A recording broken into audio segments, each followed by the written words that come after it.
ભરૂચના જંબુસર નગરમાં જય ભવાની પદયાત્રા સંઘ દ્વારા દર વર્ષની જેમ આ વર્ષે પણ અંબાજી સુધીની ભવ્ય પદયાત્રાનું આયોજન કરવામાં આવ્યું છે।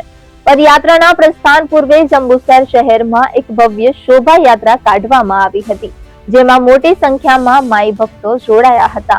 આ શોભાયાત્રા જંબુસરના અંબાજી મંદિરથી શરૂ થઈને મુખ્ય બજાર, કોટ દરવાજા અને બસ ડેપો સુધી ફરી હતી। સમગ્ર માર્ગ પર જય અંબેના નારા ગુંજ્યા હતા, જેનાથી સમગ્ર નગરનું વાતાવરણ ભક્તિમય બન્યું હતું। શોભાયાત્રાના સંપન્ન થયા બાદ જય ભવાની પદયાત્રા સંઘના પદયાત્રીઓ અંબાજી જવા માટે રવાના થયા હતા।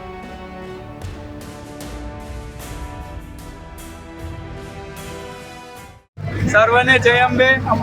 જય ભવાની પદયાત્રા સંઘ જંબુસરથી અંબાજી છેલ્લા 24 વર્ષથી અમે 50 પદયાત્રીઓ જંબુસરથી અંબાજી પદયાત્રા સંઘ લઈને નીકળીએ છીએ ભાદરવી પૂનમમાં માતાજીની ધજા ચડાવવા માટે। તો આ વર્ષે પણ અમે 40 થી 50 પદયાત્રીઓ આજ રોજ જંબુસરથી અમે નીકળ્યા છે અંબાજી જવા।